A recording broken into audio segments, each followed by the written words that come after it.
The 2028 presidential election is shaping up to be a JD Vance versus Gavin Newsom matchup, according to the latest betting odds. Looking at the Republican nomination, JD Vance has a 41% chance in the betting odds of winning the Republican nomination for president, whereas Gavin Newsom is just about tied with Alexandria Ocasio-Cortez for the Democrat nomination. He's been leading for a couple of months now, and there are some other contenders that are actually coming up, with Vice President Kamala Harris even at 6% in the betting odds still, and she actually is in first place in the 2028 National Democratic primary polling.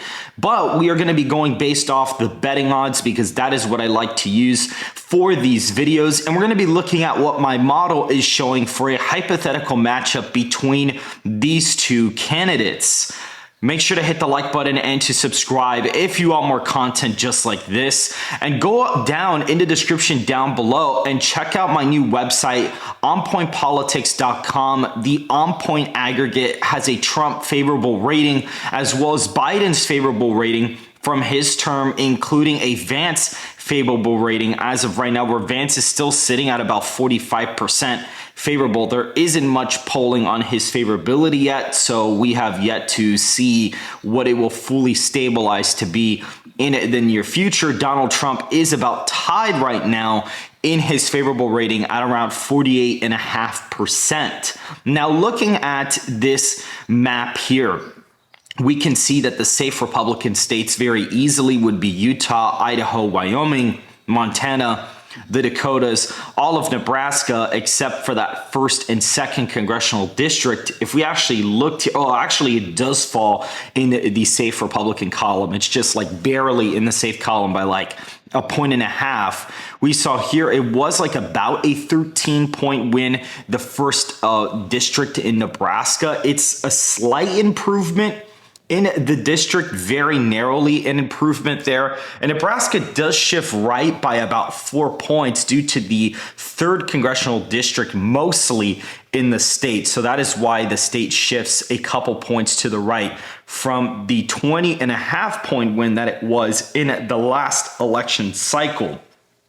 Kansas, Oklahoma, Arkansas, Louisiana, Mississippi, Alabama, Tennessee, Kentucky, West Virginia, Indiana, Missouri, and South Carolina will all be in the safe Republican column. I mean, these are all going to be, 18-point wins, 36-point wins, slight improvements from Donald Trump's performance, like 2-point improvements in some places. Arkansas, a slight improvement. Tennessee actually gets a little bit closer.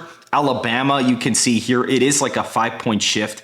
And Louisiana and Mississippi do get slightly redder due to the black vote shifting to the right. So, and South Carolina ends up doing a little bit better. It's like basically a half point better in this election cycle. And so, with that being said, even Texas and Florida, these also fall in the safe Republican column because they are over 12-point wins for JD Vance, albeit though they are very slight underperformances in these states. Like Florida actually doesn't really budge at all. It's actually the same margin of victory as the last election. You'd probably see a slightly different county map, but overall the gains that Gavin Newsom makes nationwide and the gains that Vance makes, they kind of cancel out in Florida. And Texas, it's like about the same. It's like 0.1% less Republican. College educated whites do shift to the left this cycle, so that is why you do see some stagnation in some of these like big states on the map here. Now, we are going to see Iowa and Ohio also join this column at 15 points each, like, Iowa at about 14.7% and Ohio at 15 points, because the place where Vance does improve quite decently over Trump is actually going to be the Rust Belt. This is where he is going to overperform against Gavin Newsom quite significantly. He is not a great candidate for the Rust Belt, even worse than Kamala Harris was. So this is definitely definitely not going to be a great look for JD or for Gavin Newsom whatsoever. And the Northeast is going to be a strength for JD Vance as opposed to Gavin Newsom, it being a very big weakness for him. So the electoral math is definitely going to be quite interesting this time. Alaska at about a 15.5-point win. So, a minor shift to the right, not anything crazy there. And Maine's second congressional district ends up being about a 16-point margin this time. So it's like a 7-point shift in the Republican column. So that puts Vance at 219 electoral college votes. As for the safe Democrat states, you have California, Washington, Hawaii, DC, Maryland, Massachusetts, and Vermont, and that first congressional district in Maine. But that's about it. That only gives Gavin Newsom 98 safe electoral college votes. I mean, Washington is just above 12 points, and it was about a 18-point win last time. Vance does gain with non-college whites and also gains slightly with college white voters. So that's why you're seeing these huge shifts. Even in like Oregon, there's a larger non-college, white population in Oregon. And so Oregon doesn't even fall into the safe category. And California with Gavin Newsom on the ballot ends up getting like 3 points closer than what it was in 2024. So California is just down to like a 17-point win, effectively. It's just down to like 17 points.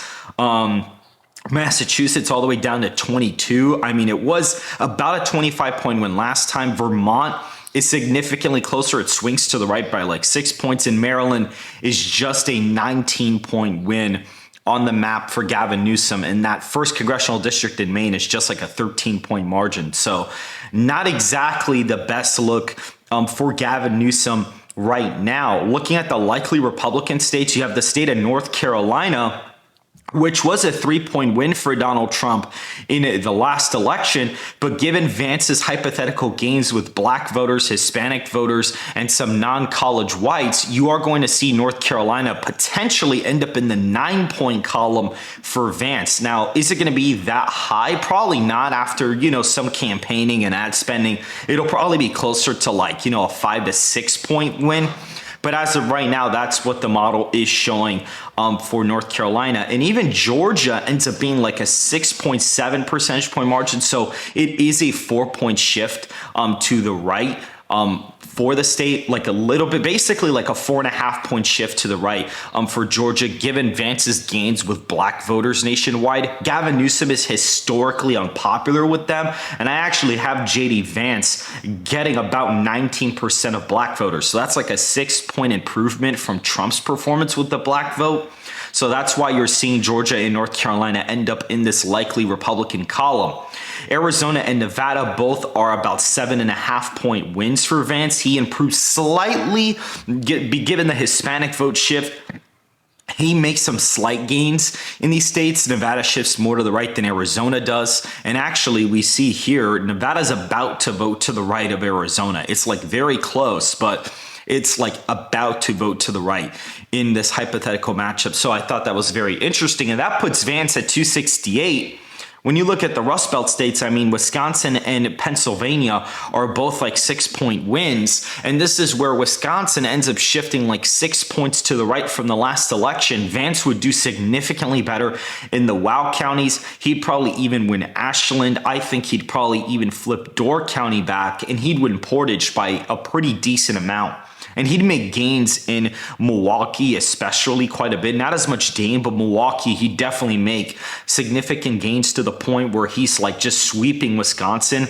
Pennsylvania, he'd probably end up doing a lot better in Philadelphia. He'd probably flip Lackawanna County.